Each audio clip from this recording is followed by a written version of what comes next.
What's up, YouTube? This is Too Raw for TV.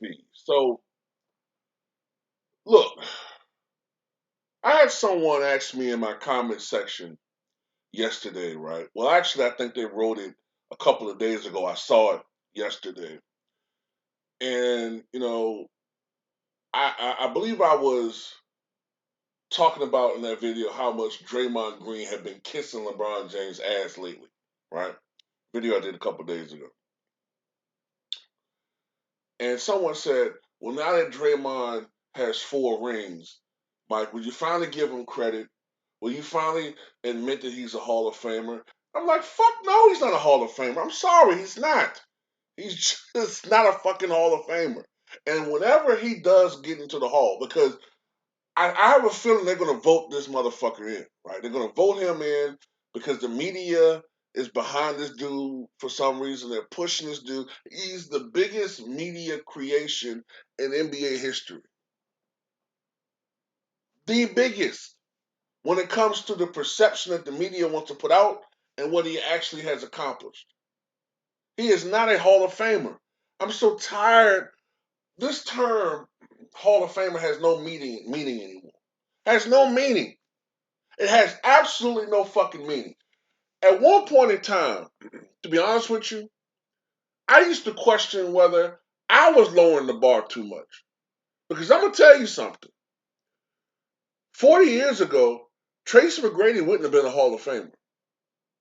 The Hall of Fame used to be only for the elite players, right? Because think about this. There's a lot of players in the 1980s who, if you look at what they accomplished and you look at what some of these guys are doing today, and they're supposedly future Hall of Famers, and you look back and you say, well, damn. You look at Mark Aguirre's resume compared to some of these dudes today who they say are future Hall of Famers, and you say, well, damn, shouldn't Mark Aguirre be in the Hall of Fame, man? Shouldn't uh, Terry Cummings be in the Hall of Fame? Shouldn't Rolando Blackman be in the Hall of Fame? Purvis Short? I mean, if we're lowering the bar to having a 3 or 4 year span of all-star level play as opposed to 1 year, Draymond Green had 1 year. Well, I said to myself, well, damn, okay, well, maybe he is on a trajectory of being a Hall of Famer. 2015-16. It was 1 fucking year where he played excellent. Well, I'm not even going to say excellent. He played at a level in that time where I said, well, if he sustains this for 5 or 6 years, then maybe he's fringy, borderliney, real borderline, questionable. But I'm gonna tell you something. Some people even tell you if you gotta think about it, and Ticket brought this up in a video live stream yesterday. Some people tell you if you have to think about it, if you have to really think, then he's not a Hall of Famer. It should be instantaneous or nearly instantaneous in your mind that this player is a Hall of Famer. So I'm gonna tell you something. If Draymond Green is a Hall of Famer, which we all know he is not, then Michael Cooper's a Hall of Famer. You keep talking about Draymond Green's 4 championships. Well, Michael Cooper had 5. Okay? 5. 1980, 1982, 1985, 1987, and 1988.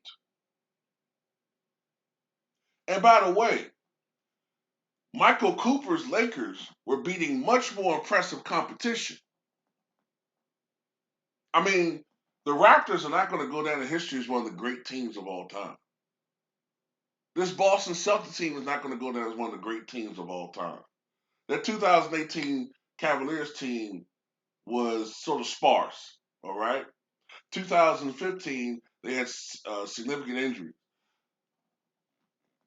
Michael Cooper's Lakers beat Dr. J and the Sixers twice, 80-82. They beat Larry Bird's Boston Celtics twice, and they outlasted the bad boy Pistons. Now, that's a team achievement, but still, 5 championships. Everybody keeps ranting and raving and talking about this stinky ass Defensive Player of the Year award that Draymond Green campaigned for more vigorously than Barack Obama in 2008. Well, Michael Cooper has won in '87. And I think that he won it in an era where there was a lot more stiffer competition when it came to the defensive prowess of the NBA. You know, you had Michael Jordan, who would win it the very next season. You had Sidney Moncrief. You had Mark Eaton. You had who else was in the NBA at the time? You had Alvin Robinson, who won it the year before. Right? You had Dan Roundfeld. You had a lot of great defenders. Dennis Rodman. You had a lot of great defenders in the NBA at that time. T.R. Dunn, So there's a lot of dudes that were in competition for that award. And Michael Cooper was more versatile, in my opinion. 6'7", 190 pounds, long. He could guard some fours, threes, twos, and some point guards. Draymond Green is not very fast of foot. Draymond Green's biggest strength is that a lot of guys today lack basketball IQ. I'll give him one thing. He has a high basketball IQ, right? And sometimes he can outthink people. But that wouldn't have worked in the 90s because most of the players that played in that decade, especially in the 80s, they had that college experience. They had that basketball know-how. They had basketball DNA ingrained in them. So the fundamentals were much more profound in those decades. So that shit that he has the advantage there, it's not there. It's not usually there. Unless he's going up against the second unit, maybe, and I don't even think then. I'm telling you, Draymond Green would not have been in the NBA for very long in the 1990s. When I look at Draymond Green, I see Byron Houston. I think that's his name. Byron Houston. A guy that played in the league for 3 or 4 years, wasn't quite fast enough to be uh, a small forward, undersized at power forward, out the league in 4 years. But anyway, Michael Cooper, 8 times all defensive team, 5 times first team. Okay? J. Walter Kennedy Citizenship Award, I think it was 1987 or 1988. Right? So, and because of the fact that it's not just the NBA, in the WNBA, he was Coach of the Year in 2000 with the Los Angeles Sparks. And he was a 2-time NBA champion with the Los Angeles Sparks.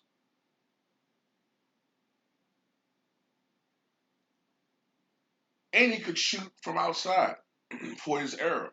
34% from 3 in his career. He retired I'm not going to say retired because he played 1 year overseas afterwards. But his last year in the NBA was 1990. During that decade, the average 3-point percentage was 25 to 26%. Cooper shot 34% from 3 for his career. So he was an above average 3-point shooter for his era. A considerably above average 3-point shooter for his era. Draymond Green is atrocious. Okay? In this postseason, Draymond Green shot Michael Jordan's career batting average from downtown, which is unbelievable considering that teams always left him open. Teams left him open, and he still shot like shit. They treat him like a scrub. And he's a Hall of Famer. He played like shit for most of the NBA Finals. But he's a Hall of Famer?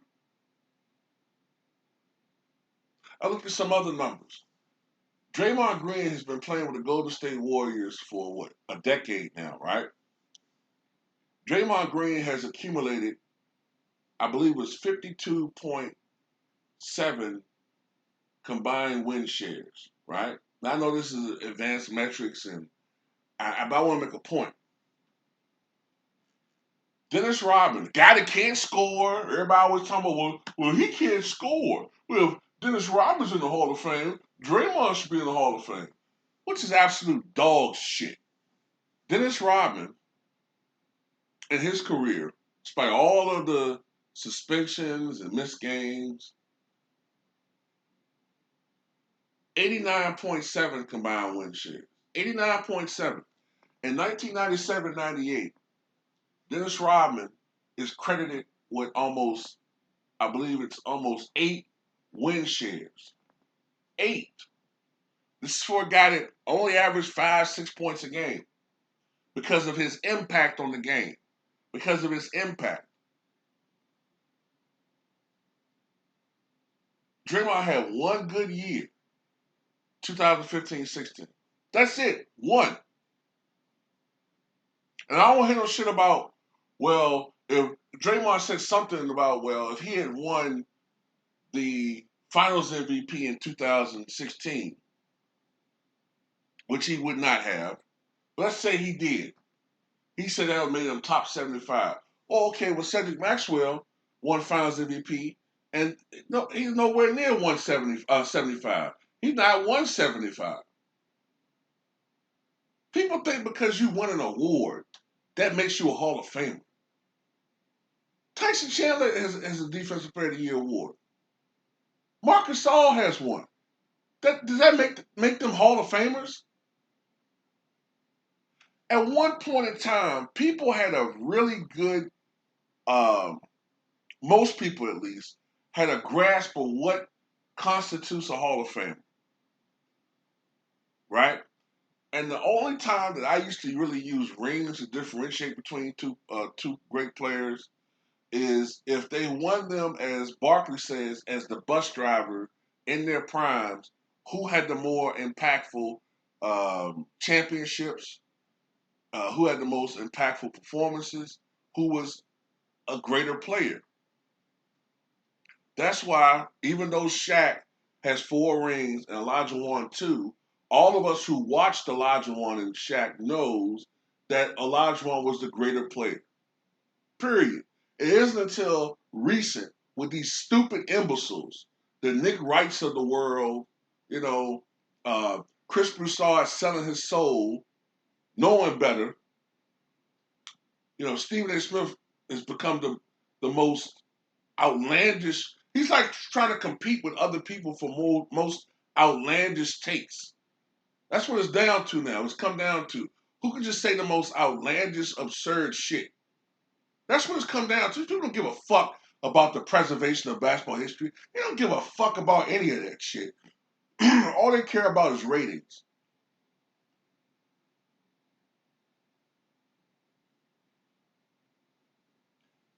So, yeah, the point of this video is if Draymond Green gets to the Hall of Fame, I'm not going to ever acknowledge the Hall of Fame ever in my fucking life.